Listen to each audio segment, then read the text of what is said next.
At Sunday dinner, I leaned forward with genuine excitement and said I'm so thrilled for our big family cruise. The words had barely left my lips when Brittany snorted, that dismissive little sound she'd perfected since childhood. "Oh, you thought you were actually coming?" she said with a smirk that could cut glass. My father Richard grinned widely, clearly enjoying the moment.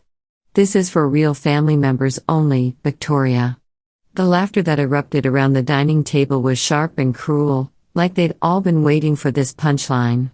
I just nodded slowly, my legal training kicking in as I mentally catalogued this moment, and helped clear the plates with steady hands. A week later, they arrived at the airport to discover nothing had been paid for. I had systematically reversed every single booking, every reservation, every upgrade they'd assumed was theirs by birthright. The family group chat exploded with increasingly panicked messages, confusion turning to desperation in real time. Then came that first call from my father, and I knew the real game was about to begin. The last thing I ever expected to experience at Sunday lunch was listening to my father Richard announce, with the casual confidence of a man who'd never been told no, that they would all be flying to an exclusive Caribbean cruise on my dime. There was no discussion, no request for permission, no acknowledgement that this was my money they were casually redistributing among themselves. He delivered the news like he was commenting on the weather, completely oblivious to the fact that what he was describing constituted unauthorized use of my financial resources, something my years at Morrison & Associates law firm had taught me to recognize immediately. At first, I thought it had to be some twisted joke, maybe Richard's attempt at the kind of dark humor that had always made family dinners uncomfortable. But then Brittany pulled out her rose gold iPhone and started swiping through luxury resort photos like she was already there, her perfectly manicured nails tapping against the screen. "Look at this infinity pool, Victoria. And the spa treatments, I've already researched the best packages." Kayla, practically bouncing in her chair, mentioned how she was absolutely dying to swim with dolphins and wondered aloud if I had remembered to book that particular excursion for her. My mother Patricia looked directly at me with that practiced expression of maternal approval and said she was genuinely relieved that I had finally decided to do something truly meaningful for the family. All four of them sat there with the serene confidence of people who had never questioned their right to other people's resources, calmly discussing their upcoming vacation if it were something we had all planned together in loving family harmony. We absolutely had not. In fact, I hadn't even mentioned to them when I had carefully booked my own solo trip months earlier. I had been quietly, methodically saving for nearly 18 months, not with disposable income casually lying around, but through the kind of disciplined financial planning that my legal background had taught me to respect. Real sacrifice, stretching every single paycheck until it screamed, taking on mind-numbing weekend shifts at the firm's document review center, selling treasured belongings that had once brought me joy. No social life, no restaurant meals, no spontaneous purchases, no days off unless I was genuinely ill with something that required medical attention. I maintained a detailed spreadsheet with daily savings goals and I pursued them with the dedication of someone building a case. All I had wanted was one perfect week of Caribbean solitude, no family drama, no one making demands disguised as requests, no one systematically undermining my self-worth. They had known about my trip all along. I had mentioned it months earlier, around New Year's Eve, during one of those family gatherings where everyone pretends to care about each other's lives. Back then, they had laughed it off with the kind of dismissive cruelty that characterized most of our interactions. Brittany had declared with absolute certainty that I would hate traveling alone and come crawling back home by day 2, probably in tears. Kayla had made jokes about me crying pathetically on some beach while everyone else was having real fun. Richard had dismissed the entire plan as impulsive and poorly thought out. Patricia had delivered one of her signature guilt trips about thinking carefully about what really matters in life. What I failed to understand then was that their translation of what really matters was actually what benefits us. That Sunday lunch had been their moment of revelation. They had already booked their flights using my emergency credit card without seeking my permission or even informing me. Patricia had apparently provided the card number to Richard because, in her mind, Anything I owned was automatically family property. Richard had then distributed that information to Brittany and Kayla, and they had proceeded to go absolutely wild with my financial resources. First-class seats for everyone, 5-star resort accommodations, premium spa treatment packages, exclusive dining reservations. Kayla had even enrolled herself in some luxury yoga and meditation retreat that cost more than my monthly rent payment. And there I sat, across from this tableau of entitled consumption, picking at a half-empty plate of overcooked chicken, listening to them discuss their plans as if I were invisible, as if I were nothing more than a financial institution that had finally approved their loan application. I said absolutely nothing. I smiled when they smiled, nodded when they offered their perfunctory thank yous that carried no real gratitude or acknowledgement, but inside my chest, something fundamental shifted and went completely still, that same coldly analytical state of mind that had served me so well during depositions and contract negotiations.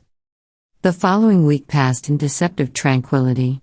Brittany, Kayla, and my parents were consumed with texting each other constantly in the family group chat, meticulously planning outfits and brainstorming hashtags for their social media vacation documentation. I observed it all from a carefully maintained distance, watching their excitement build like someone studying evidence for a case. Brittany posted carefully curated photos of her packed designer suitcase, each item strategically placed for maximum Instagram impact. Kayla showed off her collection of new bikinis, each one more expensive than anything I would have considered purchasing for myself. Patricia shared screenshots of beachside restaurants she intended to visit, already making reservations on my credit card.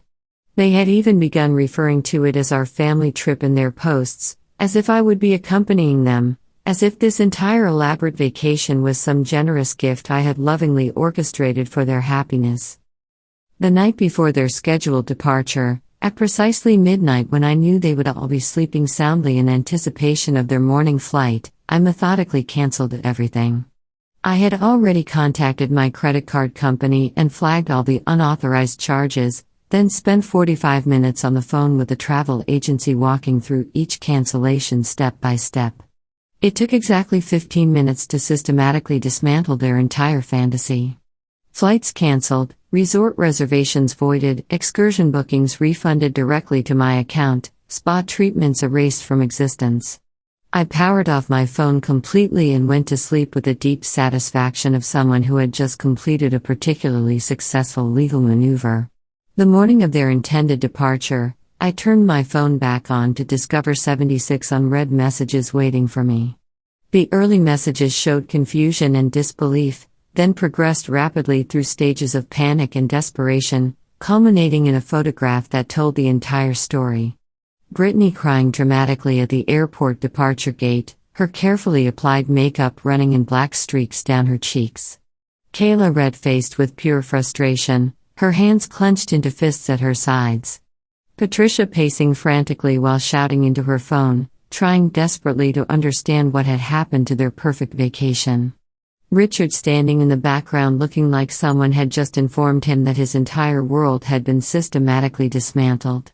The caption under Brittany's theatrical photo simply read, "How could you do this to us?" That evening, Richard called me with the kind of cold fury I recognized from my days observing courtroom proceedings.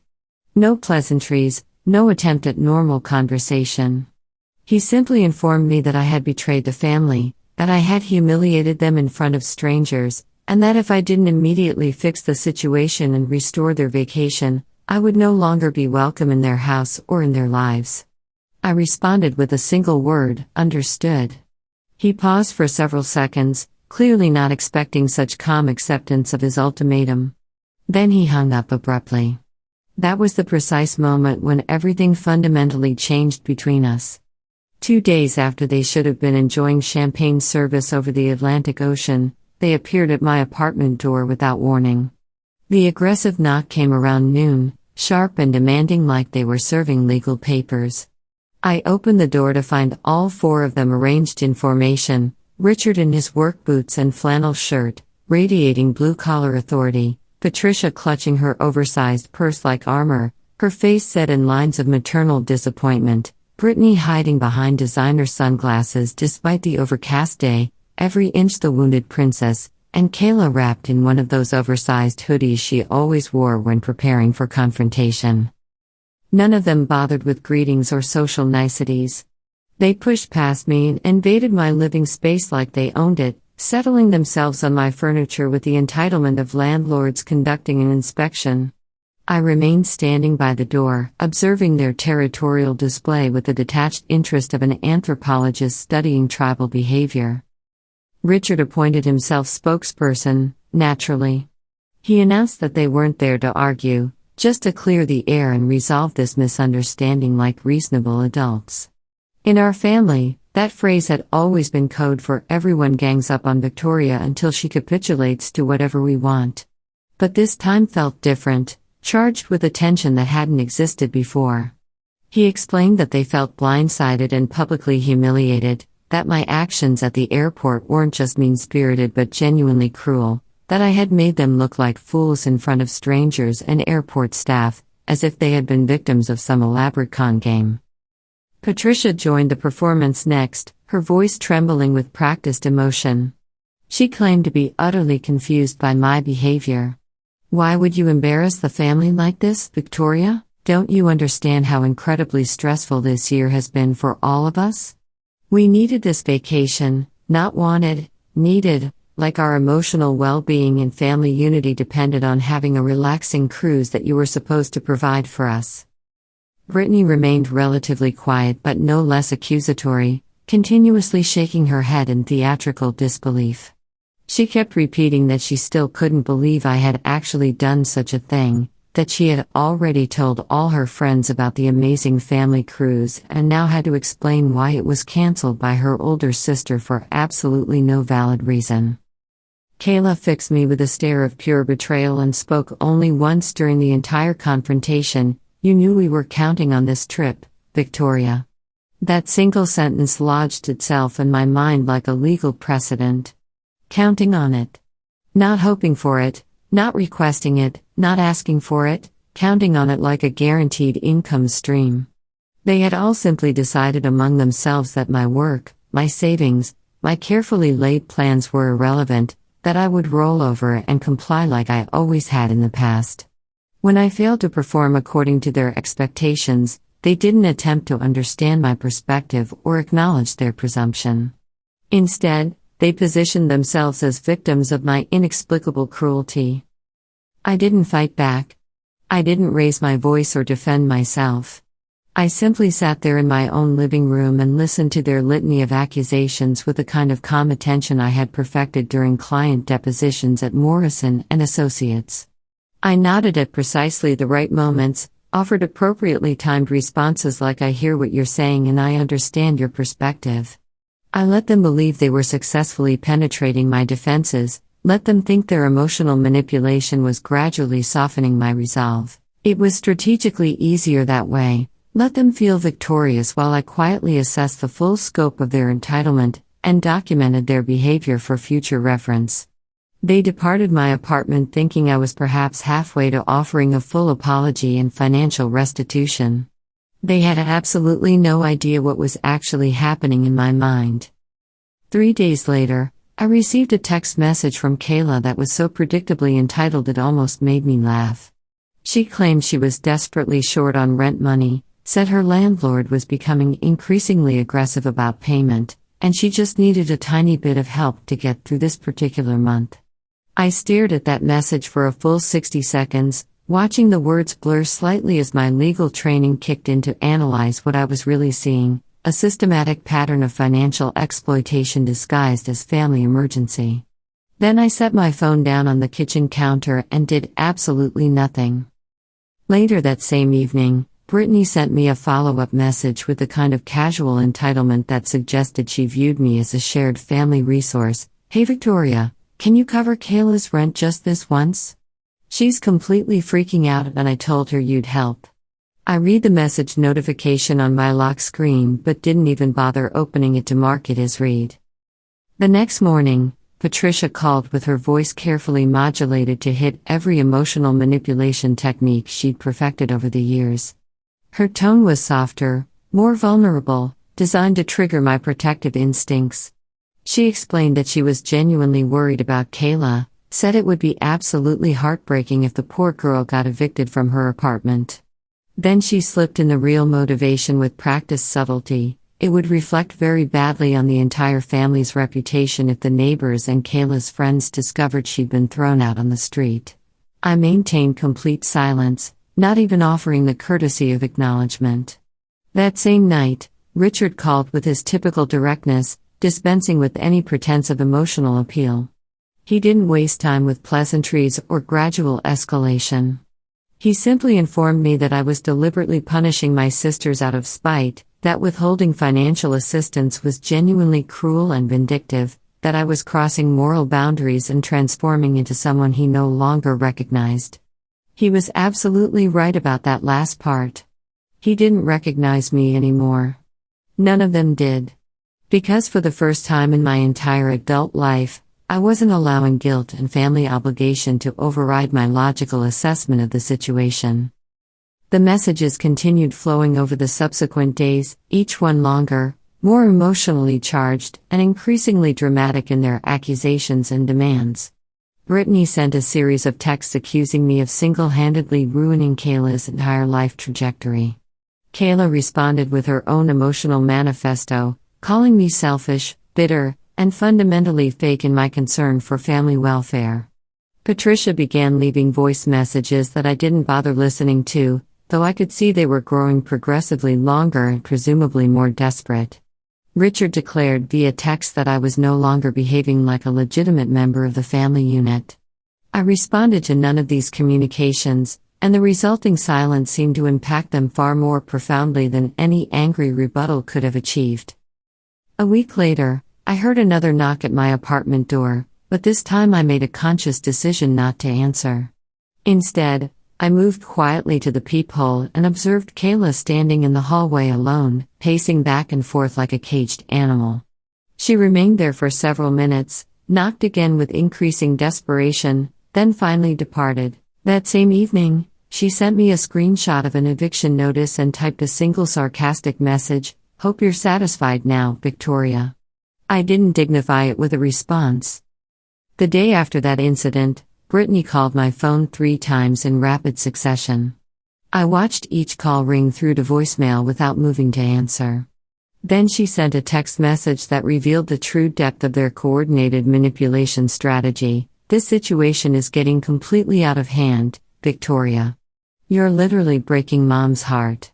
That accusation was immediately followed by a photograph of Patricia slumped on their living room couch, clutching a tissue box and staring mournfully at the camera with the kind of stage sadness that belonged in a soap opera. I turned off all my phone notifications entirely. What none of them seemed capable of understanding was that they weren't simply asking me for money to solve a temporary crisis. They were conducting a systematic test of my boundaries, trying to determine whether I was genuinely serious about refusing to continue my role as their personal financial safety net. They were pushing against the door of my resolve, testing to see if it would swing open again like it had for so many years. It remained firmly closed. And that's when their entire approach underwent a dramatic transformation. Over the next few days, their campaign escalated to a level that would have impressed political strategists. Richard sent me what appeared to be a formal document, a lengthy message that looked like it had been carefully composed in Microsoft Word and then copied into a text message. He actually called it a formal response to my behavior, as if we were conducting some kind of legal proceeding. In this document, he declared that I had become cold and calculating, that my selfishness was systematically destroying the fundamental bonds that held our family together, and that I needed to make immediate amends or face permanent exile from their lives. My response was succinct and legally precise: understood. That single word triggered another avalanche of communications, this time primarily from Patricia. She sent me multiple lengthy paragraphs about sacrifice, unconditional love, and family loyalty. She claimed they had raised me with better values, that somewhere along the way I had forgotten my true identity and purpose within the family structure. But then she revealed her actual concern with startling clarity: if you continue this vindictive behavior, both your sisters might have to move back home permanently. Do you really want that burden for them? For us? And there it was, the real issue exposed like a nerve. This wasn't about Kayla's rent payment, or Brittany's wounded feelings, or their collective hurt over the cancelled cruise. This was about inconvenience and the disruption of their comfortable status quo. They didn't want to deal with the practical consequences of the financial mess they had created through years of poor planning and irresponsible spending.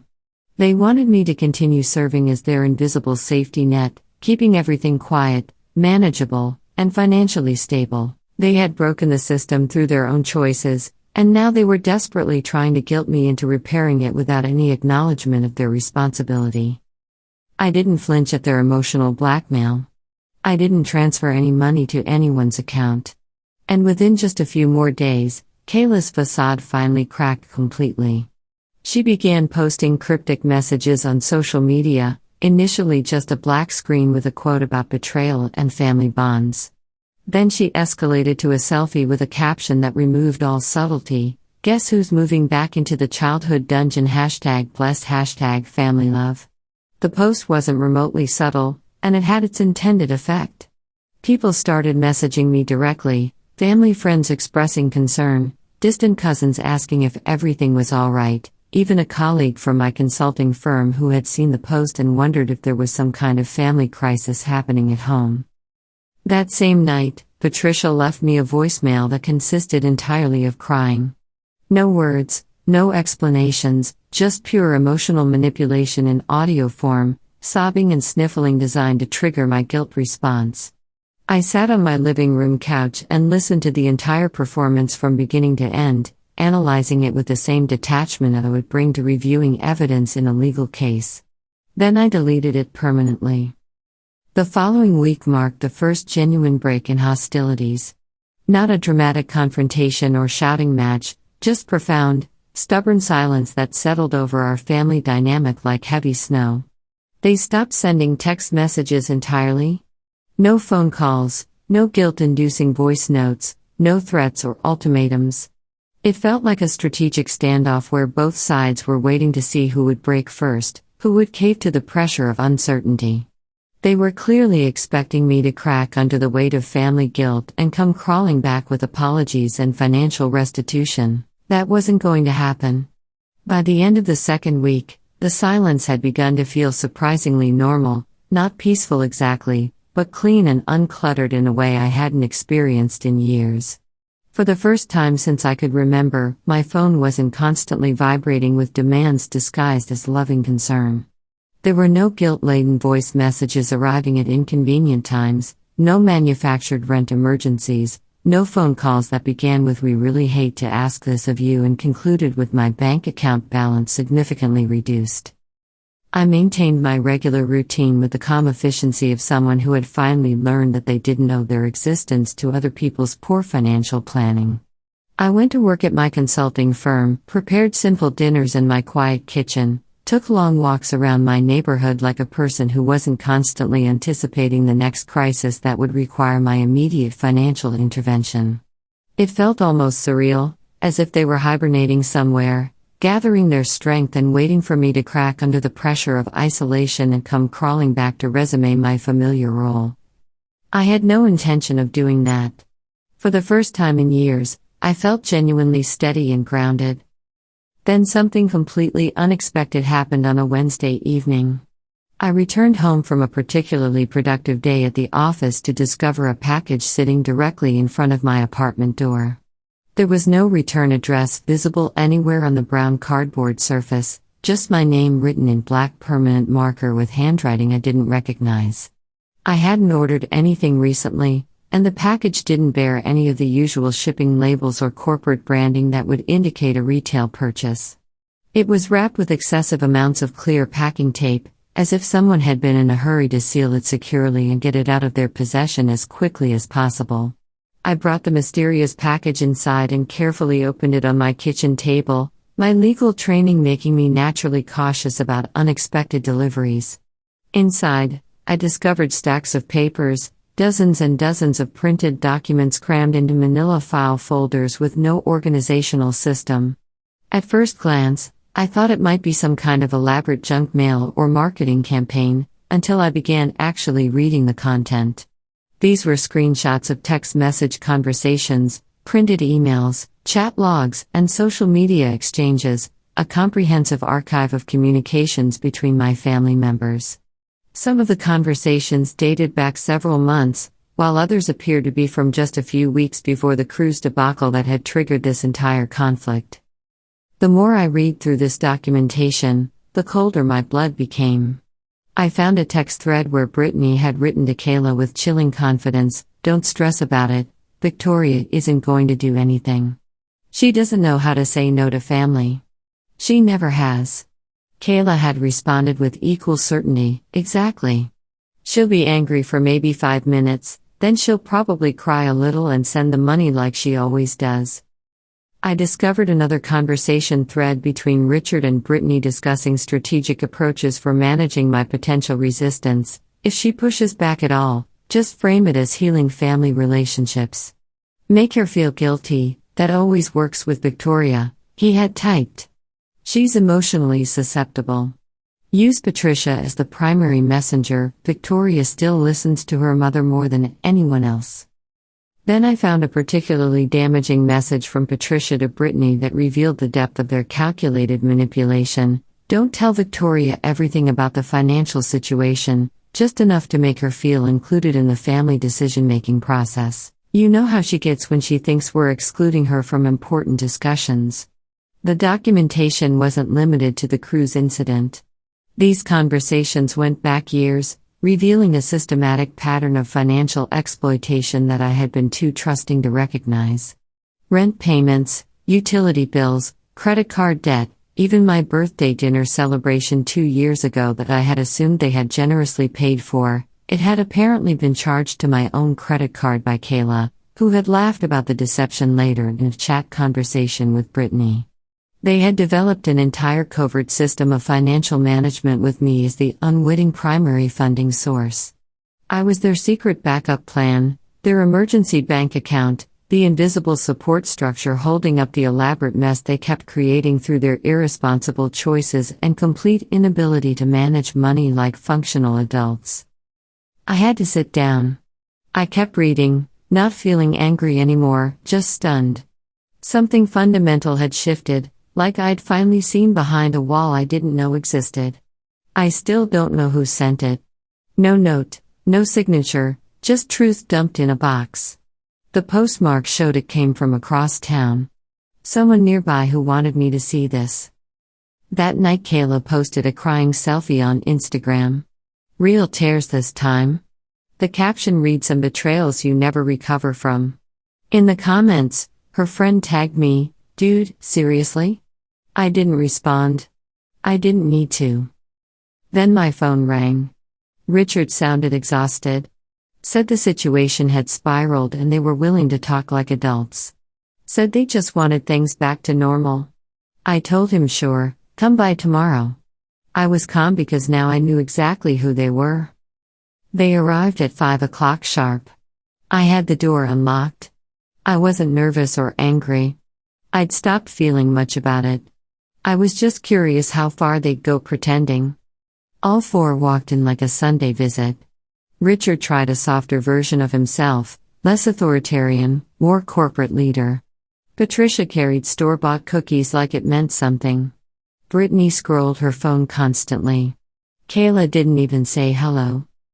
We sat in the same room where they'd berated me about grad school, where they demanded explanations about my personal life. This time they were polite.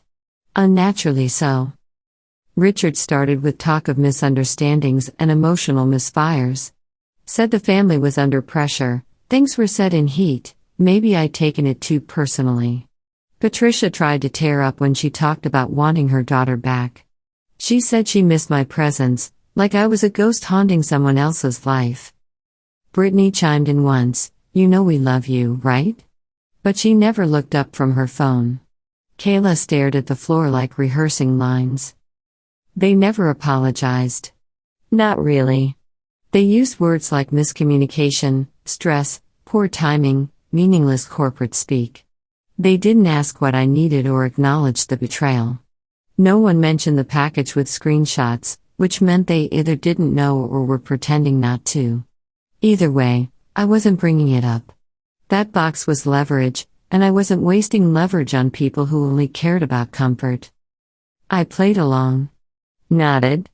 Said I understood. Asked how they were doing. I let them believe it was working. They left after 45 minutes. Patricia hugged me tight. Richard shook my hand like we'd signed a contract. Brittany gave a side hug and mumbled, "See you soon." Kayla didn't turn around when she left. 2 quiet days passed. Then the request came. Kayla texted, "Hey, I know we're good now, but rent's late. Landlord's freaking. Just this once, I swear." I stared at the message, not because I was considering helping, but watching how quickly the mask came off. I didn't respond. Brittany texted next, "You said we were moving forward. Don't punish her." That word again, punish. That's what they thought this was. Not consequences or accountability, just punishment. In their minds, the only reason I'd say no was to hurt them. Then came the collapse. Richard called, voicemail only. Started measured, then turned to shouting. Said I was manipulating the family, pretending to make peace just to twist the knife later. Patricia sent 6 messages in a row, all emotional spirals. Said she didn't recognize me anymore, that I used to care, that I used to be the good one. Brittany left the family chat, rejoined, left again, then posted an Instagram story, "Some people will watch you drown and call it growth." Kayla finally dropped the act. She left a voice message, no filters, no emotional manipulation, just screaming. Full rage, real panic. Not crying, howling. No words, just that raw sound people make when their comfort is ripped away and they can't pretend anymore. That was the day it ended. I saw the moving van outside her place that afternoon. By nightfall, she posted a blurry photo of her old bedroom at my parents' house. The caption, "Back in the tomb, thanks to my selfish sister." Subtle as always. 3 days later, Brittany followed. She didn't announce it, but went quiet online. A friend spotted her car in my parents' driveway. They were back under the same roof, full house, 1 bathroom, years of resentment, and me out of it. The next morning I checked the family chat and saw I'd been removed. No message, no warning, just gone. That's when I realized something important.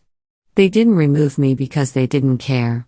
They removed me because I had something they no longer controlled, peace. I didn't check the family chat after they removed me. It wasn't dramatic, no final insult or desperate plea. One day I opened the app and the chat wasn't there. No notification, no goodbye. That's how it ended.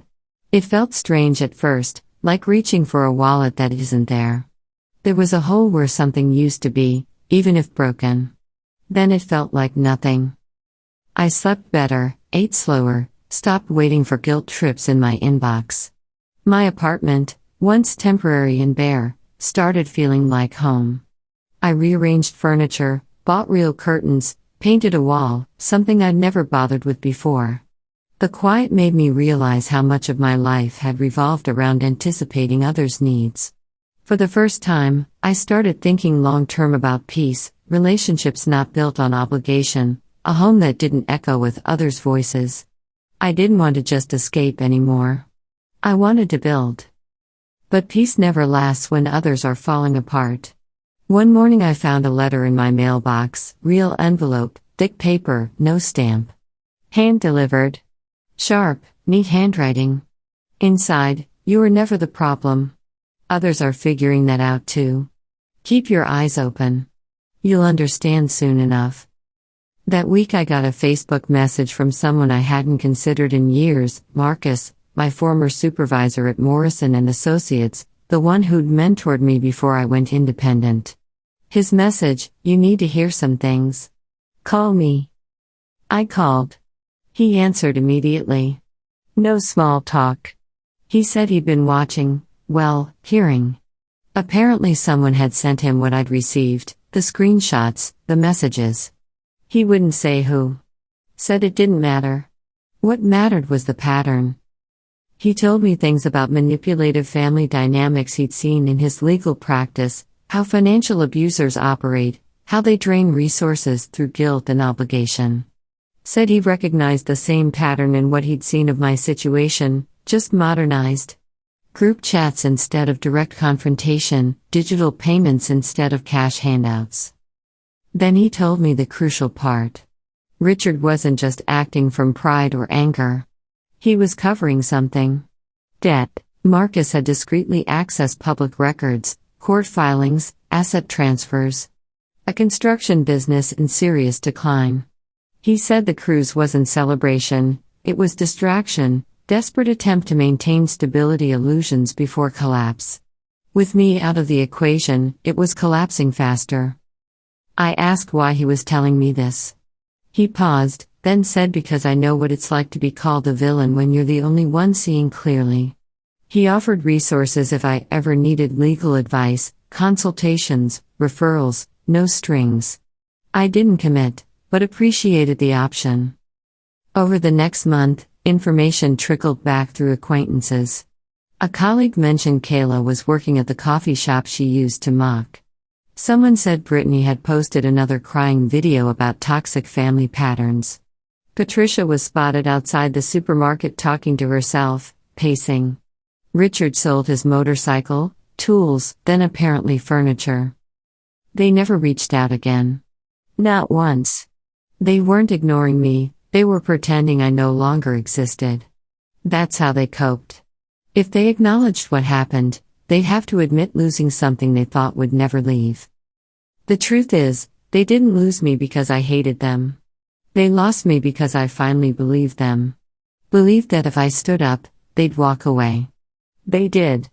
But not before I learned the most important lesson: sometimes the only way to heal is to burn the bridge and keep walking until the smoke disappears.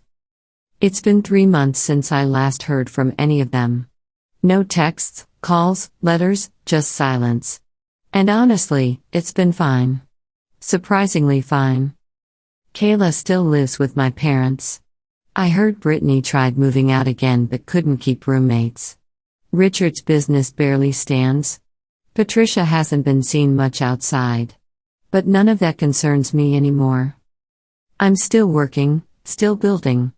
I started seeing someone, not serious yet, but healthy, easy. We cook together, talk late. She doesn't know much about what happened and I don't feel compelled to explain everything. Sometimes I walk past places where I used to meet them, restaurants I paid for, stores I waited outside while they shopped. I don't avoid them. I just keep walking. I'm not angry or bitter. I'm just done. And for the first time in a long time, that's enough. Thanks for watching. If you like this video, please consider subscribing and pressing the like button.